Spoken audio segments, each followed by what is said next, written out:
I do. I know. I think I just got accepted on like Saturday and saw the thing was on Sunday, and I was like, oh, I can power through and like finish this because I really want to. I didn't quite get done. So. Well, that's okay. Don't worry about it. It's all good. I actually just about 2 hours ago, so you're good. Okay. Good. Okay.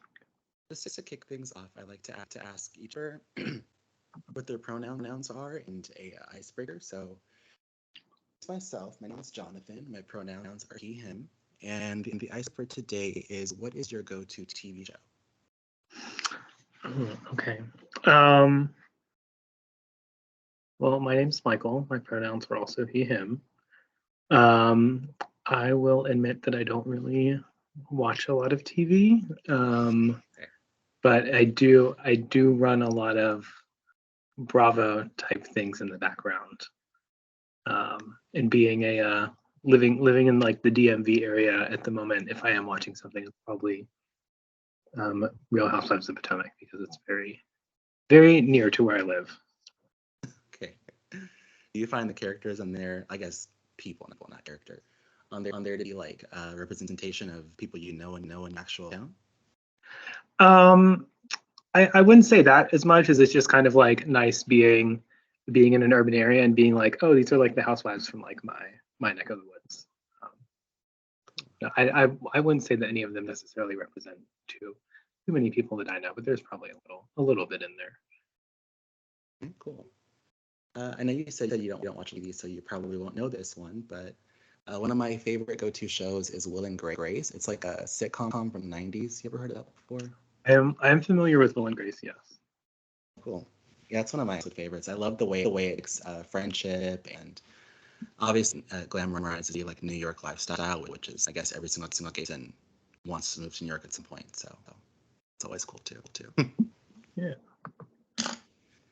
Dokie. So let's get right into it. Unfortunately, I find a discussion guide, so I don't really have much of a like proper format, I guess. So let's kind of go through chapters if you're okay with that. Okay, I'm okay with that. And I do. My copy of the book actually has questions in it. Oh, really? If you want to, if you want to use them as a guide, we can. Yeah, sure. If there's like a lull conversation, we can totally review those. Okay. Okie. So, what did you think of like the introduction, like few chapters? So, what were your looking thoughts? Let me go back and refresh myself a little bit on sure. very beginning. And I did take some screenshots while I was reading. Okay. Things I particularly liked.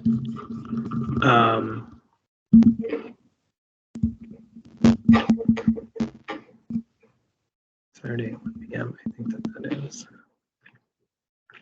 Oh, I did one of the things I screenshotted was right at the beginning, when Kieran is talking about being in Ohio. There was a part that was talking about how India can be like full of all of these crazy things, but Ohio like really can scare the hell out of you because it's full of Ohioans. I thought that was like a good, I don't know, like a nice kind of setup for a lot of other stuff that happened in the book. Just to sort of like remind us of like this like outsiderness and how I don't want to like use the term middle America too liberally, but how that can really be like a little wild for quote unquote outsiders in its own way. That was one part that stuck out to me. Reading at the very beginning. It's actually a great point. I guess I didn't even pay attention. I was listening to the audio, I guess, full disclosure, something. Pay attention, I guess, to that part of it because I was reading it, but that's a really good point. Wow. That puts so many things into perspective that like come into the later on. Yeah. Really cool. Yeah. Thank you. I guess in the beginning, I didn't too much care for the book. I guess I found it hard to find like the book's footing. Also, when picking the book, there were a few different like descriptions that gave me different impressions of what the book was going to be. Like for example, one of the descriptions I read alluded to the possibility of Kieran actually being an incarnation of Krishna. So yes, I was waiting for the part to happen, and it doesn't, because more of a symbolism than like an actual thing that he is. So yeah, I guess I was kind of like finding time finding my footing. But once I did, I found Kieran to be honestly a bit unlikable. Did you feel that way at all? Um, I didn't really feel that way. I did feel that there was like a lot of what came across to me is almost like a sense of like obsession with a lot of stuff. Like just being like very like deep into like some of these like interest or pursuits like in an almost unhealthy way. But I don't know if I don't find Karen unlikable because I know people probably very similar to Karen in my real life that I really like being around. Um, but I don't know. I don't necessarily think that I got the impression of like unlikability, but I also have you know not been sitting on it for a really long time to know if I you know have a strong feeling one way or the other there. Yeah, yeah, I hear your point. I think for me it was just like in the beginning I didn't like him. He seemed a little bit, I guess, whiny. I guess to be fair, he is a child, so you know. But in the beginning I didn't like him. But as the story progressed, I began to understand his feelings a little more, and why he feels, as he admits himself, such an outsider. Um, and I really did love the fact that even in the beginning of the story, when we're first hearing him, you know, put on his mother's makeup and hiding from her, he's making the traditional, like Indian style dinners. I love how it really clues into his culture. I'm not someone who's from Indian culture, really has that vast of understanding of it, and I felt like from read chapters, I definitely got a very clear picture of the house he lives in and the kind of food they eat, and the traditions or norms that go on in the home. I really also love the fact that it very beginning brings up the importance of Krishna, letting me to look into him and all those things. That was very cool. Yeah. Did you find any of that resonate with you as well? Oh yeah, definitely like the sort of like the centering on a lot of the Hinduism. And again, like I don't not like super familiar with any of those things. Don't have any like personal experiences or even really any people you know very close to me in my life that would have like you know those sort of conversations that we would have often. But I did like the you know like you mentioned like right from the beginning the sort of like centering on the Krishna, like as soon we see the picture like right there at the beginning we hear him like, oh I'm going to be Krishna, or I'm pretending to be Krishna, and you know that end up being like a big you know a big part of the rest of what we get to read about Kieran. Mm-hmm. What about like towards the middle of the book? What were your thoughts as you continued reading on? Oh, a lot of things. Yeah. So many things, like a million things happening. Oh, and one other note. You did so there was one sort of like thing. I won't necessarily say I found it unbelievable, but you know, like even from the beginning, we are shown a version of Kieran that's like very precocious and comes across as incredibly pretentious, Mm-hmm. especially Yes. towards all sorts of adults and other people. Yes. You know, like you made a note about like him being a child, and like yes, probably a part of that probably is being a child. I'm sure part of it is also just like the I don't know, maybe like the really forced sped up character development we have to get. But I did note that, and I don't. I don't know. I would say it pushed it towards unlikability, but it did maybe like push a little bit towards. I won't say unbelievability, but just like taking some of the experiences with a little bit of grain of salt, or thinking of it maybe as a little bit more of a biased narrator um, than maybe was intended. But Mm-hmm. as we got into the middle, there were a couple things like really stood out, or I sort of was like taking note of. One was the this sort of notion of like the Indian community, and just really just being true for a lot of communities of color, especially in places that are mostly white, of being so tight knit and just generally like accepting of each other, but in a way that like has to confine with whatever your pre-existing like societal norms were. And there were like notes about how like when the South Indian people stay with the South Indian people at their little parties, the North Indian people stay with the North Indian people, and just this sort of like small, so I don't want to say forced, but there's like very selective group of people that are just like you, and the importance of having that in somewhere like Ohio, and then just feeling like a little heartbroken for Karen when things sort of went, well, not sort of, things really went awry there, and him just already knowing early on that like this is not a place where he felt necessarily fully accepted, but like definitely felt like he had to be involved or had to be a part of that group. And then like the whole thing with the other kids and like the tattling and like the whole like the blow up with all the other moms and stuff, and them just sort of like quietly exiting.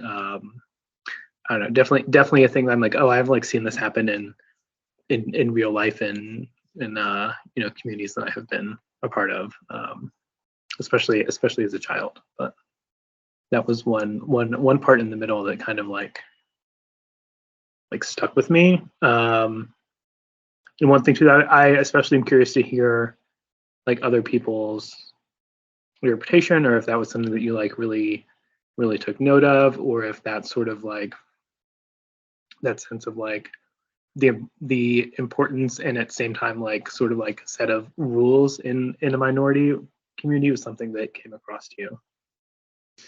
Yeah, totally. I really found it interesting the way in which Kieran and his family have to attempt at least to find a sense of community amongst other in people living in their town, even though, like he says, at least for him, he doesn't have much in common with really anyone there, except for the fact they go to the same church and are, of course, of the same ethnicity.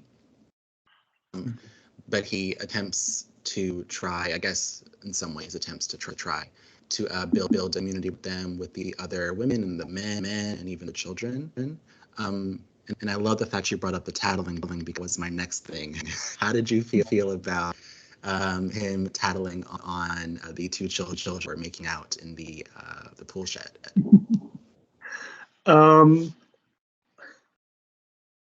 I can like understand his sort of like rage or just like really heightened emotion in that situation. And again, like trying to like put all this in perspective that he is a fairly, I mean, I wouldn't say young child, but he's like what 12 the entire time in the book. In like the span of whatever, like a couple weeks, a month that we get to know him. But I did feel like the tattling was a little,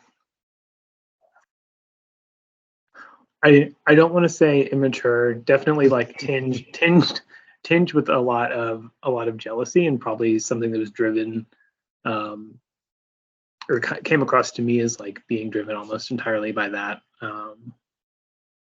But there was something earlier in the book too, I don't remember if this was earlier or later, when he's with Miss Goldberg and she says the thing about the two like the Splinter girls, and she's like, I'm gonna tell the principal, and he's like, please don't, I don't want to be a tattletale.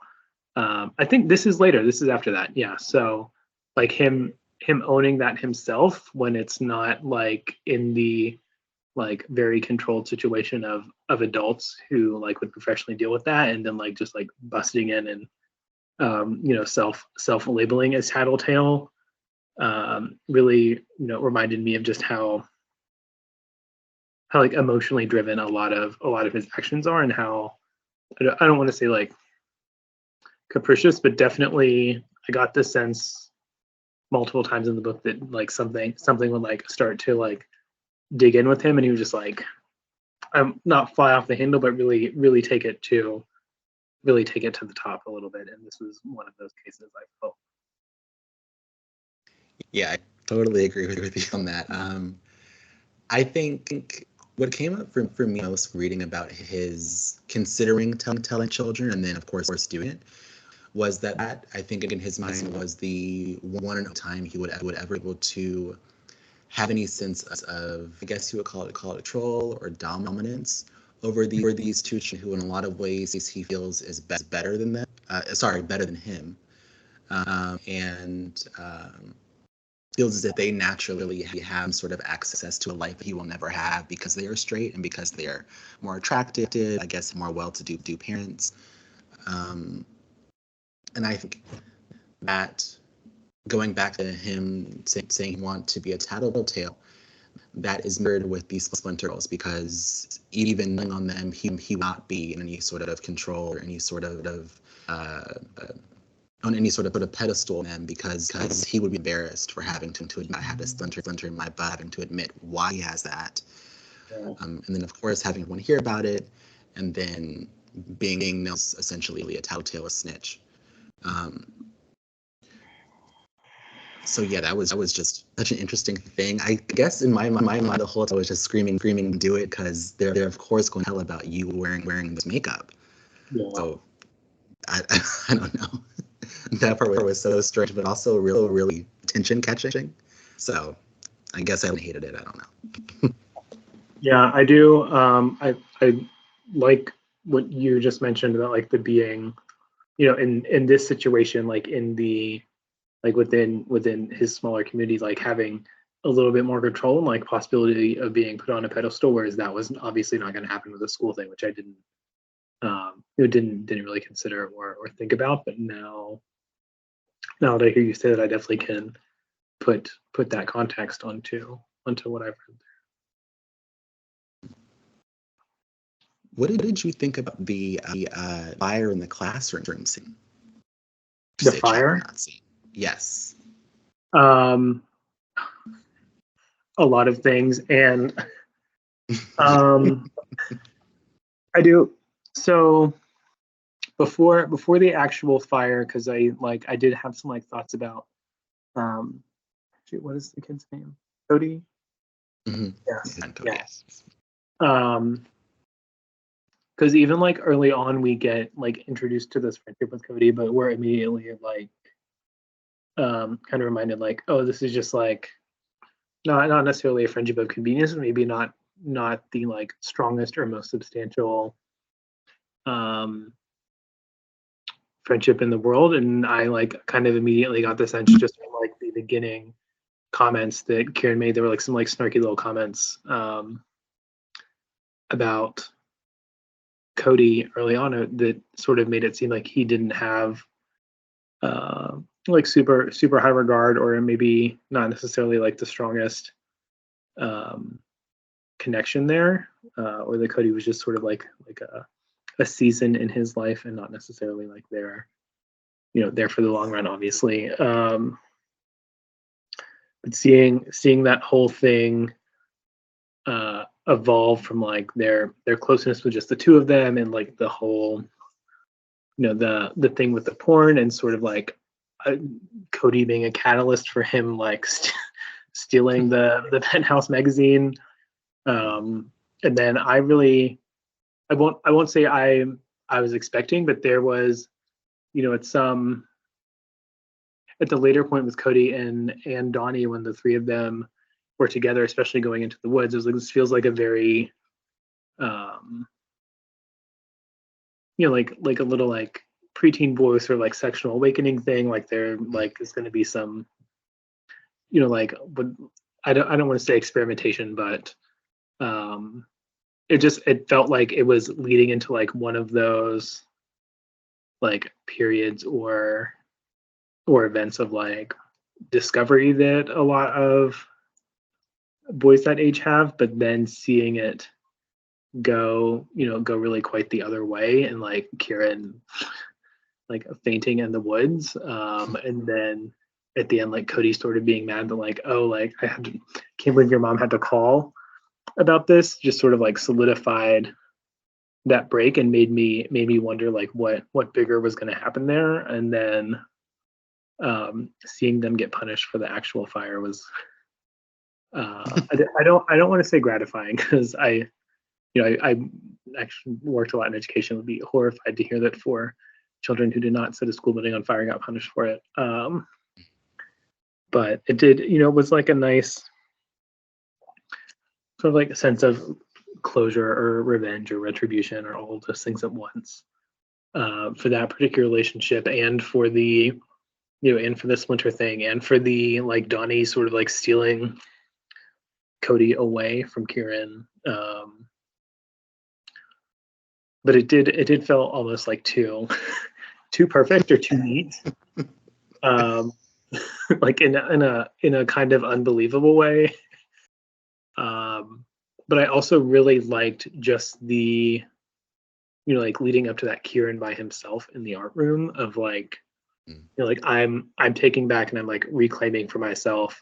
Like the talent show is what's important to me. It's what I need to feel actualized. It's what I need to feel myself, because I don't feel myself with the girls. I don't feel myself with Cody and Donnie. I don't feel myself like at home. I don't feel myself when I'm in my community, and like being able to take that space for himself and sort of like be creative in that moment. But again, like letting his emotions get the best of him and taking it way way to the top, to the point of being destructive. And I don't know if he meant to start a fire. I don't think he did, but just like another thing that sort of like fit in with this whole pattern. And I know I just made a lot of comments that covered from like the beginning of the book to almost the very end, but I am curious in particular, like, what do you think about Cody and Kieran's friendship, and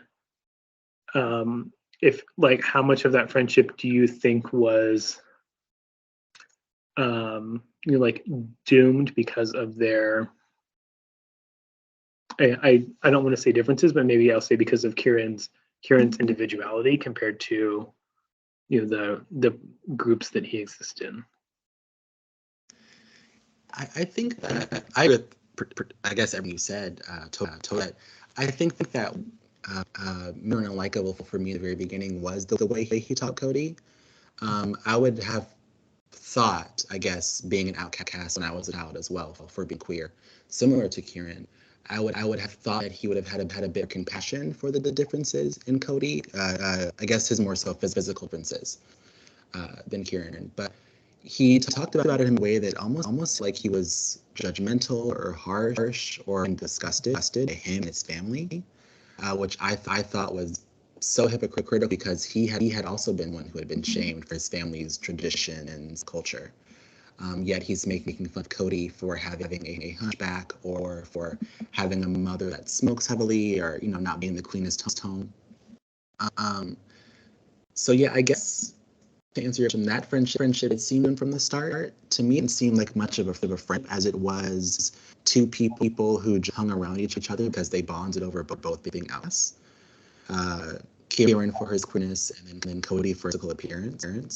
And I don't think that's really sustainable in any sort of friendship or relationship long term. Yeah. And I guess even the same goes to Donnie. Donnie is someone who doesn't have a hunchback like Cody does, but he is also, I guess, more physically awkward. And his only saving grace is his height, because that then sets him up to pass sports later on in life. And yeah, I guess on their friendship to be kind of strange, especially when we hearing about the viewing of the porn magazines. And this is kind of weird, I guess, but it's, I guess, a very typical childhood experience, that sexual awakening and like discovering nudity for the first time, pornography for the first time. Yeah, I don't see how that friendship really could have lasted at all, honestly. Yeah, I think strange is a good word for it. Yeah. And I guess that's one of the topic of the pornography in the book. Did that disturb you at all? A lot of reviews I read about the book, people said that the session he had with the pornography and the body displayed in the porn was very disturbing. Did that bother you at all? It didn't really bother me for, well, and I think for a couple of reasons. I mean, one being that like we get the sense early on that he like has this tendency to Kieran has a tendency to like really obsess and fixate on things, and I think that this is just another good example of highlighting that personality trait and letting us see how it can be detrimental for him sometimes, even though we see sometimes it does maybe have a little bit of a positive effect, but in this case being a little detrimental because of the actions he takes to like feed that obsession. But I think also too that from like the telling of a queer story, that especially being in a place like Ohio, and I don't remember when necessarily the story is set. I'm just assuming in my mind it's maybe like late 90s, early 2000s, but maybe that's just me placing it wherever I want it to be. But it feels like a very, I won't say typical, but kind of sort of like the path that maybe a lot of queer folks end up in to sort of like get that discovery of those kinds of things, is that it's not like you don't like turn necessarily to any materials and see yourself or what you desire reflected, or those things aren't always like as readily available, or you don't have like a full understanding. So that obsession was just like highlighting a little bit of that part of the queer experience. But I'm curious to hear what you have to say about that one as well, because it definitely did stand out a lot from some of the other things in the book, but at the same time I think was having something there about sexuality and sexual realization in this story is you really contributes to it, especially with this sort of like Krishna reincarnation goal of his, because that's a big part of at least from what we're shown in the story, that seems to be like a big part of Krishna's being. Wow, that's a really good point. I never made a connection between Krishna being the god of, I guess, love and sex, and Kieran's obsession with pornography and sex. Wow. That's really good. Thank you. Yeah, I feel the same way. I find the inclusion of pornography or even his fascination with watching young teens have sex disturbing. I think that we said earlier in our discussion, he's around the age of 11 or 12 or so. For a lot of children, is that like budding sexual age and like sexual curiosity. I didn't find it disturbing. I think that for a lot of people, whether you're queer or not, that is around the age, and I guess even circumstances of like watching porn with your friends is pretty typical for a lot of kids. I guess I found it interesting, not disturbing, but interesting, the differentiation he makes between the porn shown in Penthouse and the porn shown in, I want to say it was Playboy. He and Cody were being. Is that correct? Do you know? I think so. Yeah, Playboy at the beginning, Penthouse in the middle, Hustler at the end.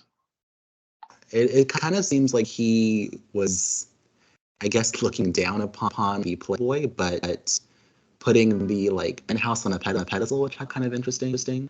But I think a lot of that comes from the Penthouse magazines, including men, while as the Playboy included most, if not all, women, which is something he isn't interested in all sexually. Did that you at all? The difference he made between those two magazines? I don't think I really took note of it, but I definitely did take note that there was like more of an obsession with the penthouse, and like hearing your note about the like gender difference displays really makes that make a lot more sense for me.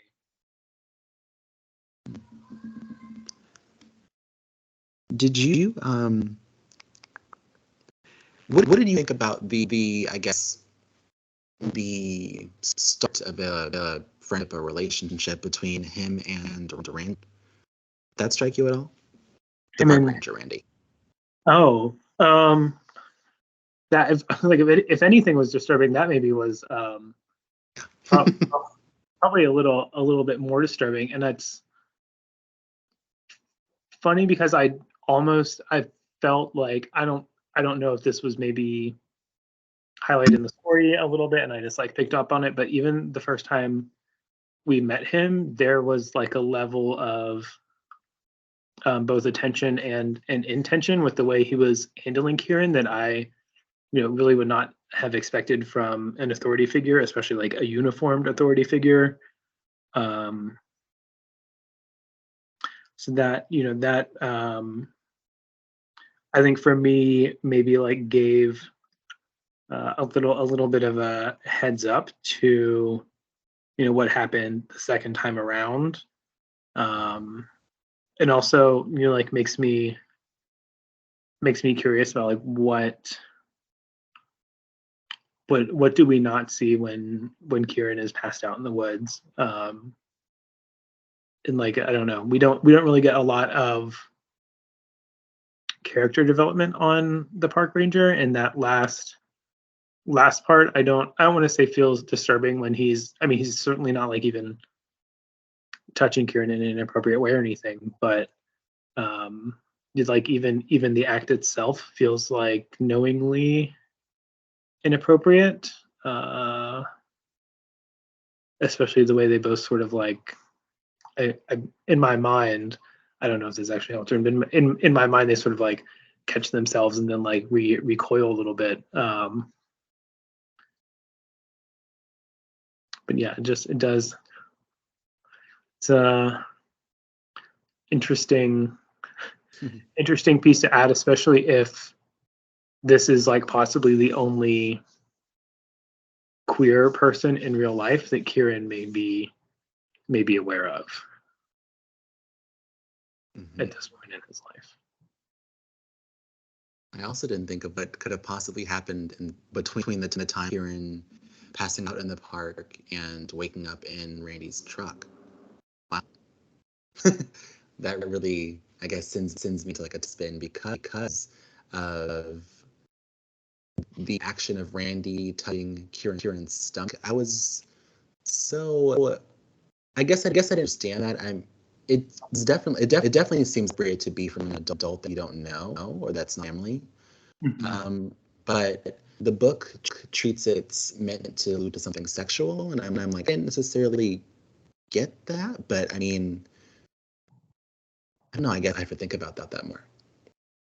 But I thought their relationship was kind of interesting because I do believe that even Randy's initial reaction to finding Kieran watching the teens threesome in the park, I feel like that interaction was kind of brought on by Randy also being queer and him having understanding for Kieran and maybe his thought process or even fascination with watching the teens and what exactly he was looking at, because Kieran even he was mostly staring at the boys, not the girl.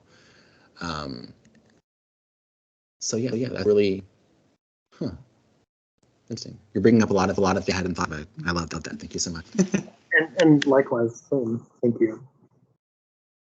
What did you think? Oh, I'm sorry. Go ahead. Do you think that he's the one that returns the recorder?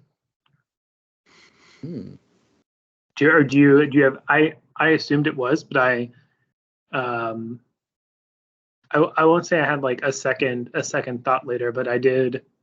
I really don't think it was Cody, but I did remember like, oh, we're not explicitly told, and there are actually multiple people that could have done this. But I do assume it is the park ranger, which I know, again, sort of like that level of attention, intention, maybe like, understanding and showing for Kieran like, hey, I'm like you, like you've got somebody around here that's that gets it. I also didn't think of that. I guess it probably. I think you're right. I think it must be Randy because I can't remember. At least maybe you can correct me.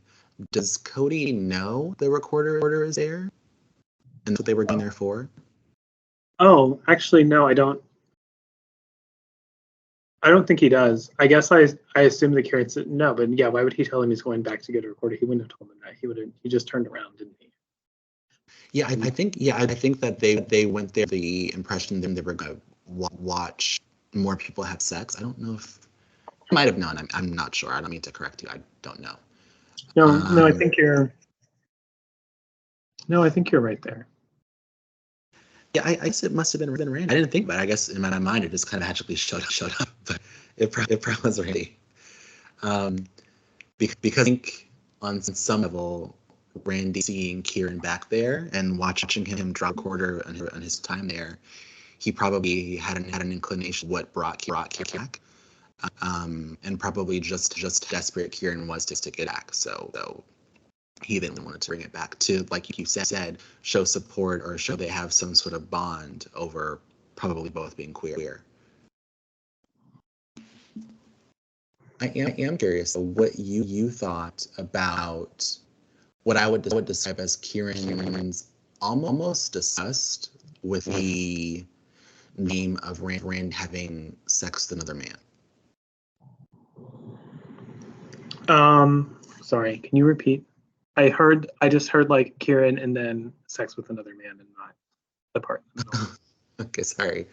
I'm curious what you thought about Kieran's what I would describe as like disgust with the dream of Randy having sex with another man. I don't know. I don't know that I necessarily caught the disgust in it. I did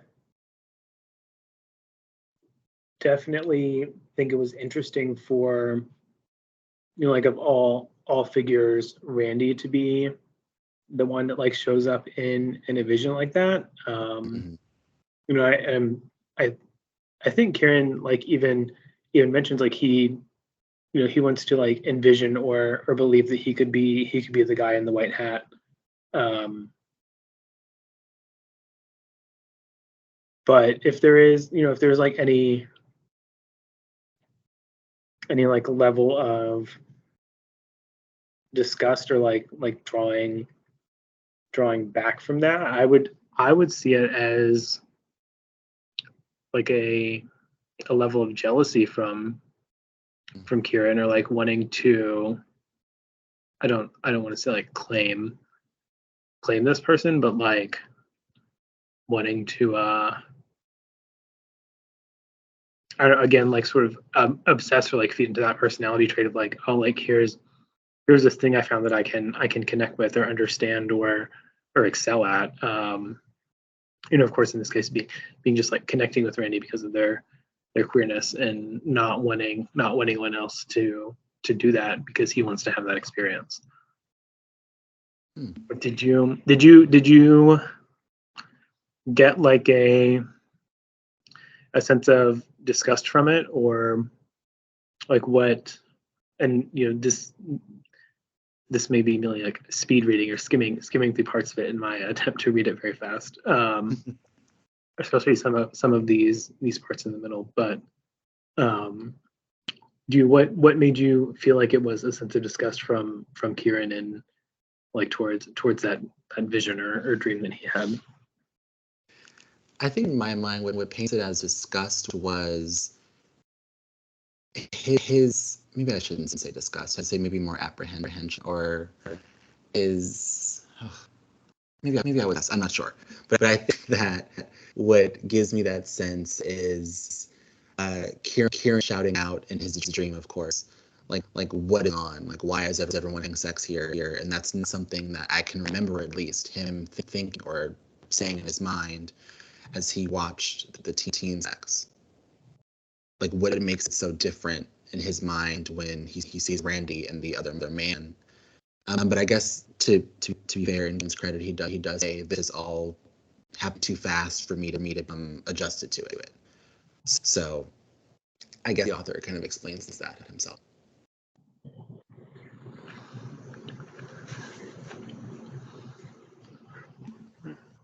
What did you think about or ask that question? I'm sorry.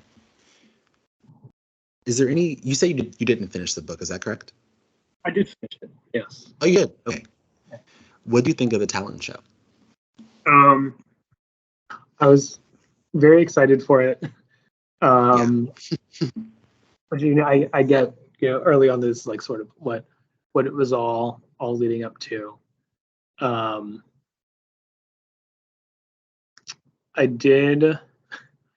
will say, even in the beginning, before there was even like too much talk of the Krishna thing, I already knew the thing about silver turning your skin blue, and I was like, oh, he's gonna be blue by the end of the book, especially with the, like that was kind of like a fun thing to see come to fruition, to see my little prediction, even though I do feel like it was set up very, very plainly. I also have some like I do really like, sorry, sort of jumping around a little bit, while it's on my mind. The notion of the blue and having like so many places in the book where we get that like reference to the title, but in so many different ways, of it like relating to, like burning brightly, which again, like that obsession or that like fervence over whatever, like the blue part of the flame being the hottest, and like yearning to burn brightly, like the actual physical turning blue, and like the trying to be blue in relation to Krishna. And I want to imagine there was a part where there's like a reference to like blue sort of like correlating to sadness or being withdrawn or a little depressed, but I may be making that one up since I don't remember a specific passage of that one. But I did really appreciate that we got so many like multifaceted versions of that phrase, because it just sort of helped me like view Kieran in a lot of different ways. Like he is, like we all are, a complex person, even if he is a child. But the talent show itself, like the whole, so much show and so much just like like the waiting in the shadows, and then like popping forward and the like the like pushing through, and just the description of him like feeling so close to being on the verge of physical breakdown and pushing himself in ways that he never had before, but like at the same time having these real like emotional or like self-discovery sort of breakthroughs. And it's like a very cool moment, a very like cool like let me see how many times I used the word cool. It's like a nice little point of self-discovery that for this character, I think is really important. Sort of like rounds out a lot of what we've been like leading up to reading the rest of the story. And I do like his parents being there. I wish there would have been a little bit more of like, I want to know how they knew, or like I wanted a little bit of resolution of like his mom after the hospital being like, I knew you were lying to me. Like I knew about the makeup, just like I know all this other stuff about you, just like I know about the strawberry shortcake. Just like all these other things, like I really do understand you and get you, because I think that would have given us a little bit more of like the sense of how much they really do understand him, even if they want him, at some points in the book to be less less flamboyant or less of himself and more of what they expect or more of what they know. But that is like the one part that I kind of was missing. But I did just in my mind envisioning this child covered in makeup in a hand-sewn costume rolling around on the floor. Definitely made me laugh a little bit. Like what a scene in Middle Ohio too. what a thing for the whole. Totally. That part is probably one of my favorites. Just so, it was obviously adorable, but also seemed so freeing for Kieran's character to finally be able to display this. What should I say? This, I guess, personifications, emotions throughout that dance and become the god that he wanted to be, his aspiration, and to like show it off. At the same time, to defy the school's ordinance of not allowing religion to be a part of the school and the talent show, the projects, whatever else. All of that just culminated in such an interesting way. And also that scene, something about the author wrote it was so easy to paint a picture of what Kieran was doing. I mean, I've heard "How Will I Know" by Whitney Houston like 10,000 times, so that was blaring in my head at the time while reading that section of the book. But even the dance moves I'm not familiar with, but I could easily see it in my mind. It really like brought me to that room, to that show presentation. I've also, I guess, been in school and seen thousands of talent shows, so I very clearly picture the entire night happening. And I think you're right. I was curious the discussion that would have happened between him and his parents through the talent show. I think what I struggled with the parents was there was the mother's desire to let Kieran be who he is. I think that was her true wish for him, and to be happy. At the same time, like the father says, his dream, how he wants to happy, I guess, just defy or destroys a lot of the things they sacrificed to get her. And I think part of the father's reasoning for having that discussion with him in the car, he brings Kieran's mother and how she was, how men attempted to attack her for, I guess, being Indian. I think a lot of his desire for Kieran to change comes in the fear of Kieran being harmed. I'm sure the father has at least some understanding for how queer people or gay people are treated in the world, especially in the time period of the book. What do you think of that discussion in the car with Kieran and his father? It was like a little. I don't want to say like hard to read. It wasn't necessarily hard to read, but it was hard to like imagine how Kieran would have felt in that sort of situation. And really like he's never really stopped to consider, and that's a lot to put on him. All at once to like really like all of a sudden have to understand or be burdened with your parents' sacrifices in having to like sort of absorb all in the moment that like we do all this stuff for you, and then we're not we're not happy, or we're not proud, or we don't want to support whatever it is you're doing.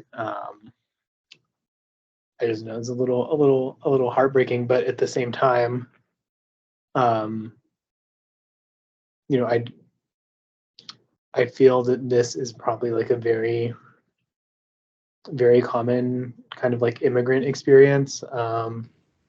Again, like not an experience that I have, but one that I know that we see quite a lot of. I know plenty of people in that situation. This sort of like, if you're a first generation American born person, that like your parents normally have had to make some really, really substantial sacrifices, endure some undue like hardships or racism or classism or whatever, is they like work their way towards a better life, and that they really do that for the sake of, most of the time, for the sake of like future generations, um, and like how tough it must be to already feel so outcast and then feel like you're like letting your parents down because you're not living up to that, but that's like part of your part of your community. Like that would be the norm for all of those families that he goes to church with,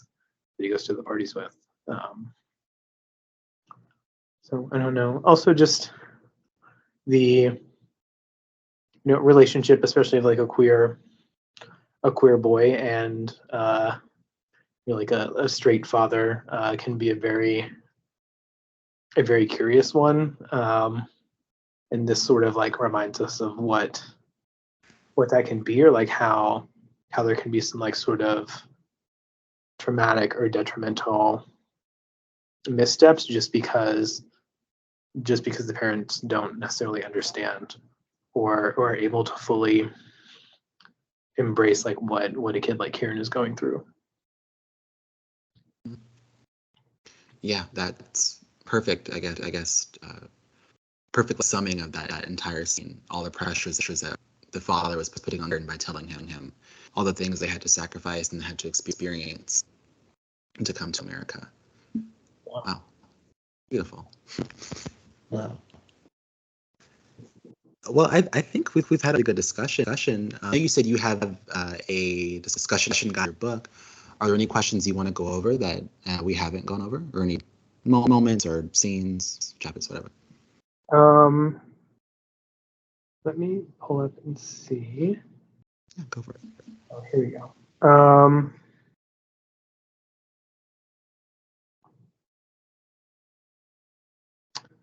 Let's see. I will read. I don't necessarily like any of these, but I'll read them out loud just so you can see what sort of stuff was in here. The first one notes that Kieran spends a large part of the novel being studious. What role does studies play in his general behavior, and why does he focus his attention on such things? Kieran uses specific words often and highlights others that he likes. How does language figure into his intellectual life and his emotional life? Oh, this one I'm actually we've touched on this one a little bit, but I'm curious if you have any other thoughts about Kieran's relationship with his parents and how they differ, and how would you describe his relationship with his mother and with his father, and like comparing the two? And do we think that one parent loves him more than the other? That's a really good question. I would say that the relationships are tricky. I think any sort of family dynamic is a bit more, I would call it traditional, or like heteronormative, especially amongst an immigrant family who's trying to assimilate in part American culture. I think the responsibility falls mostly on the mother being the actual caregiver or the more nurturing one, while the father is the provider or the disciplinarian. And I think that Kieran understands which parent to go to for his different issues, and I guess which parent to fear more. I don't know if I'd say that either parent loves him more. I think that they love him differently. I think that the father's love comes through working hard to provide for the family, provide them with a, from subscription, what I imagine to be a nice, at least nice, or I should say at least decent home, with a beautiful winding staircase and two different bathrooms, all these amazing things that as a lot of people who are lower income don't experience. And providing with the protection, I think the father at least believes come from his land. And I think the mother, her shows in the cooking, because it sounds like she goes through a lot of work to make these traditional style meals that I think a lot of parents, whether it be the mother or father, who do the most of the cooking, don't go through. And I think that's how it shows her love and affection. I don't know if I would say her parent loves him more or less. What do you think? Um, I don't think either loves him more. Yes, we definitely see a much stronger relationship with the mother, Mm-hmm. which I think that like at a surface level examination might make you want to like jump to the conclusion that she like maybe loves him more, or um, just usually queer boys and their mothers have a very different or much stronger relationship. But even in this case where the mother is at home working, I think if it had been the other way around, that we would still see probably a little bit of a stronger relationship there, or what feels like a stronger relationship. But I don't think that either parent like loves him any less. They do just like demonstrate it, or act it out, or do things to show it in very different ways. Yeah, I totally agree with that. Is there anything else you would like to go over? We end the book discussion. I have a few questions after, but in the book discussion. Um, there's one that I'm a little curious about. There's a question about Kieran's sexuality. Do you see him as hypersexual, or does he simply feel that way because of his confining surroundings? And do you believe that he is fully gay? Good question.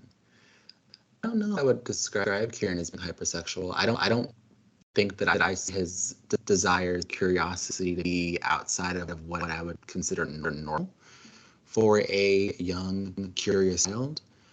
I also believe that majority of people who are brought up in a more conservative background when it comes to things like sex and sexuality, you naturally just go a bit haywire, so to speak, when you first discover sex, because it's something you've never had a knowledge of prior, because it's not something family really talked about or educated you on.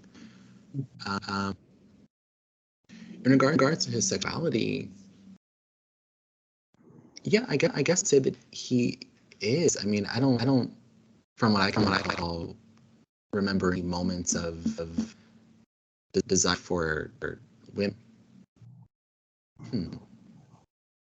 But I guess it's also hard to tell. I mean, I think at the heart of it, I would probably, at the very least, categorize Kieran as probably being genderqueer, because it seems like he gets a certain satisfaction or finds a certain solace in things, makeup, and women's clothing, and the more like traditional feminine roles and interests.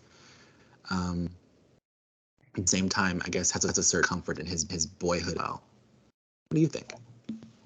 Um, I definitely think I got a little bit more of the sense of this feeling like the story of a like a genderqueer child, especially with some of the the notes that we got, and not like being so like heteronormative or whatever, to ascribe like Kieran's pink binder is like an indication of anything like that. But I do feel like we got a lot of like small notes to that, small notes like that throughout the story, that sort of like alluded to Kieran just being very comfortable.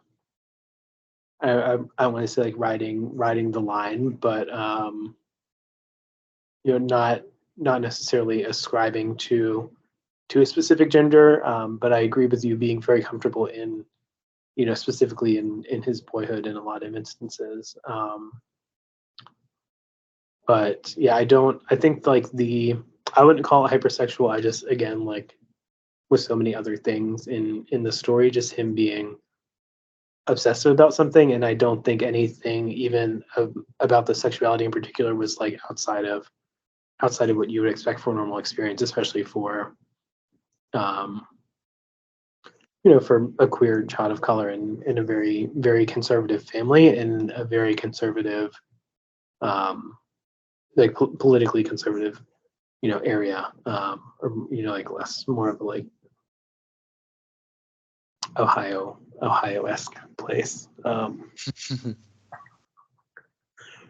But yeah, I'm not sure that whether or not,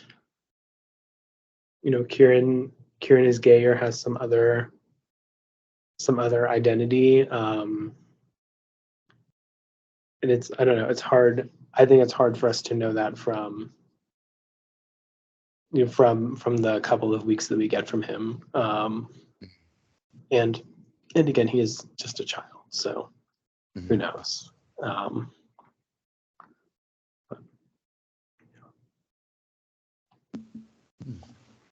Yeah, he's like, so you never know what could, I guess, happen in the future.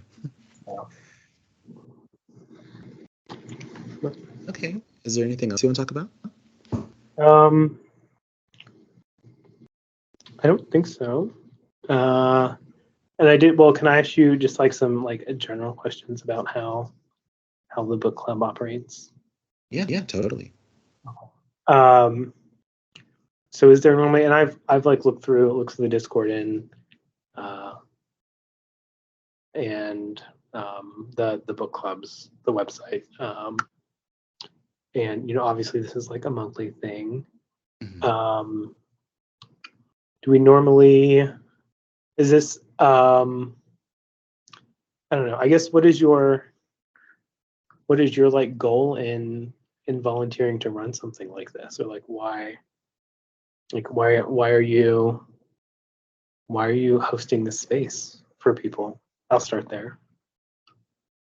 That's a really good question. I think the short version of my answer is I have searched for book clubs for a now. I found a lot of them that I found originally were primarily like heterosexual clubs. So all the books, the discussion, the members were merely heterosexual, which of course isn't an issue, but it's important for me at least to be able to find new stories that I guess that I can relate to and I can see myself in. I did originally, I guess, also of course discover queer book clubs, but all of them were run by primarily Caucasian people, and there was this what I felt focus on stories written for and by them, and that can be a bit polarizing, I guess, for me being a only person of color in a group of let's 20 Caucasian book club members who want to only read books about people like them. And I was just, I guess, searching for community that I could build where people like me could come. Not even just people or queer people or whatever, anyone who's anything could come in and discover new books that either reflect them or don't.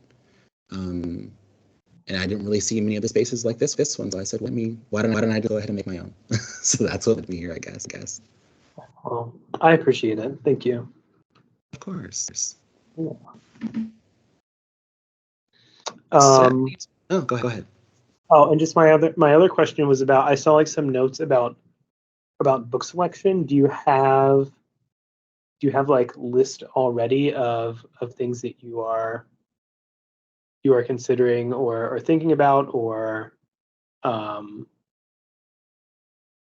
there like any particular areas where you're like, oh, I can't find necessarily a lot of worthwhile, I want to say worthwhile, but a lot of stories that like would make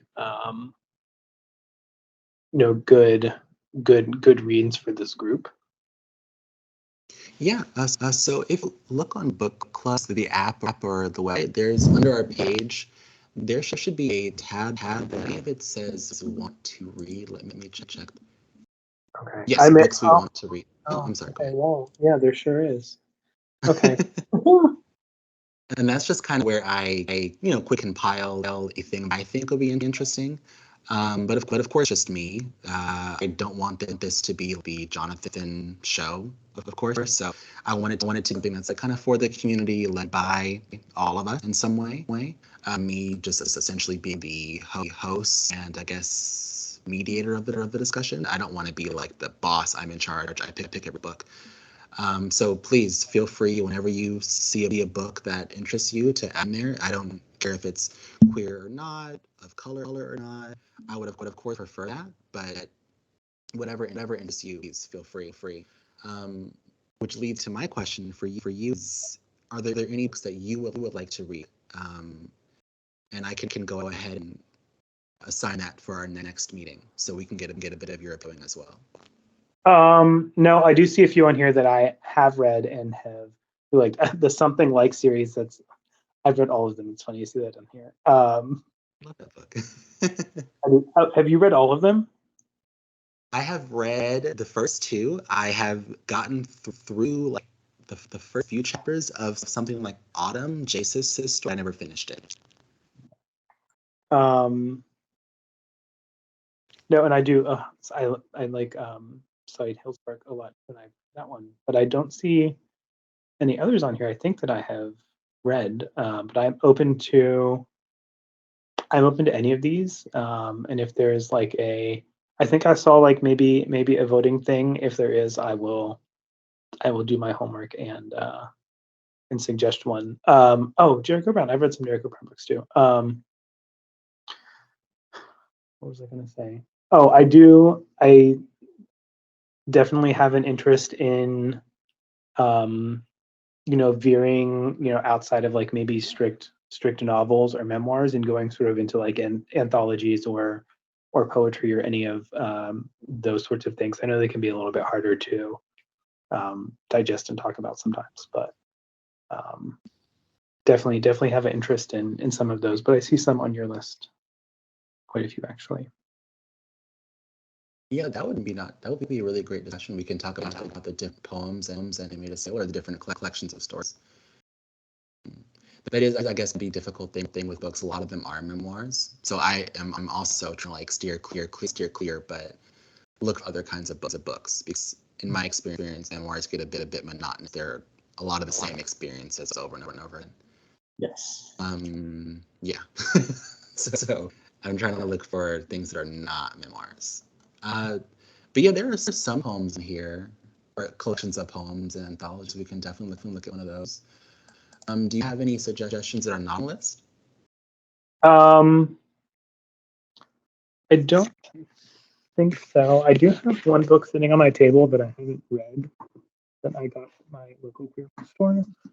Well, I've read some of it. It's called Reclaim the Stars. It's an anthology of sort of like sci-fi-ish Afro-Latino stories,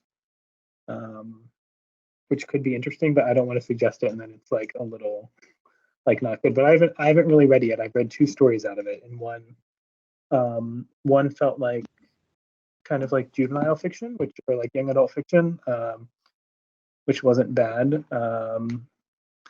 And I don't remember what the second one was. I read it so long ago. But that would be the only suggestion I have at the moment. Let me see if I can find that one really quickly. I want to see where it's available. It's Reclaim the Stars by, I don't want to butcher this woman's name, Loretta Cordova. Yes. Okay. Well, I'm to read that if you would like to as well. Okay, I'm down for it. I don't have to buy it. It's already sitting on my table. Okay. I know Spotify, they have this new audiobook feature, which I'm loving so far. So see if they have that. If they don't, I can always go to the library or something. That's fine. Okay, that worked great for me. Also, I know that upcoming month, probably January as well, are the holiday seasons. Do you have availability to meet during those months, or would you prefer to just take a break for the time period? I am fine with either. I will say that I'm like a little. I was like a little apprehensive, especially when I saw it was just the two of us. But I feel like we had a great discussion. I really enjoyed it. Yeah, it was a really good discussion. I am fine with either. I am available to meet if we can get the book read before then, which would be an issue for me at least. Okay, let's check the count quickly. And I have like recommended this to, or like sort of talked it up to a few of my friends. So I'll see if I can pull some more some more interest. I think I have some people that would be excellent contributors, or would just be interested in having a space like this. So I'll try to broadcast. That'd be great. That'd be great. I've been trying to push this club, but it's a bit tough, you know. But yeah, if you could invite whoever, straight, gay, I don't care. I don't care. Just anyone who would like to be part of the book club or the discussions. Most of my, well, I think all my friends are gay. No. Mine. I tend to keep meetings on a Saturday or Sunday, towards the end of the month, so that we both have, I guess, ample time to read the entire, if we would like to. So that for me, it would be the time frame between Sunday, December 24th through Sunday, December 31st. Does the 24th through the 31st, either of those days work for you? Best for you. I'll say the 31st is probably better. I did not realize like Christmas Eve was the next. Yeah. If you would prefer, we could also meet the week prior if that works better for your holiday schedule. It's just my only thing with that is I can't promise I finish, but I do my best. Yeah. We can go. I think we can go for the week before, and especially if we're doing something like an anthology, it's a little bit easier to talk about smaller. Like, you know, we're not going to like not have the ending and not have resolution. So I'm okay with that. Sure. Okay. So that would be between the 17th and the 23rd. Which would you works best for you? 23rd is Saturday. I'm fine with the 23rd. Okay. If that's okay. Sure. Okay. And I prefer meetings a bit early afternoon. Just to kind of while I get the most energy and like I guess best voice. So I would say between like 11 and 1 o'clock, if that's feasible for you. What do you think would work best? That is feasible for me. I am 3 hours ahead of you. Okay. So just like please not at like 6 a.m. Like yes. Well, 6 a.m. would be fine for me because it would be 9 o'clock here. But like 8 p.m. would be 11 p.m. here, and I don't know that I would have like the most energy or like coherent thoughts to give, especially going past like the 30-minute mark there. But. Okay.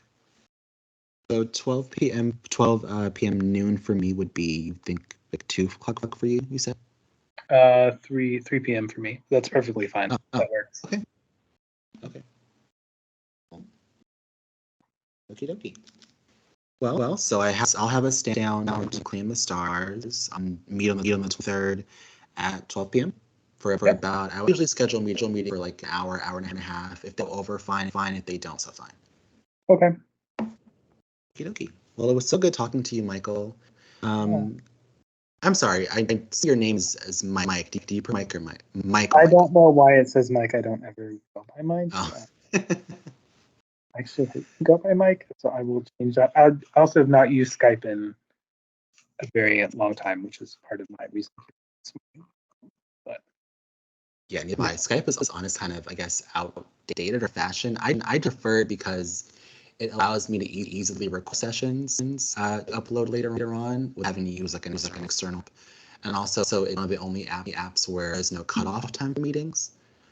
And it also doesn't require you to have an account. So people who don't have accounts can also join, which I think is pretty cool. Do you like Skype? Would you prefer to use something else? Oh, I'm perfectly fine with it. It's not an issue. Okay. Yeah. Skype Okay. Well, it was good talking to you, Michael. Enjoy the rest of your night. I hope I didn't keep you up too late. Oh. But thank you so much for coming. You're my first active member, so I couldn't thank you enough for coming. And thank you for all your. You really opened my mind to a lot of things I didn't think about reading the book. So thank you so much. Oh, well, thank you. And I am excited for next month and see who I can drag with me. Please. All right. Thank you, Jonathan. Of course, have a nice Michael. Okay. Bye.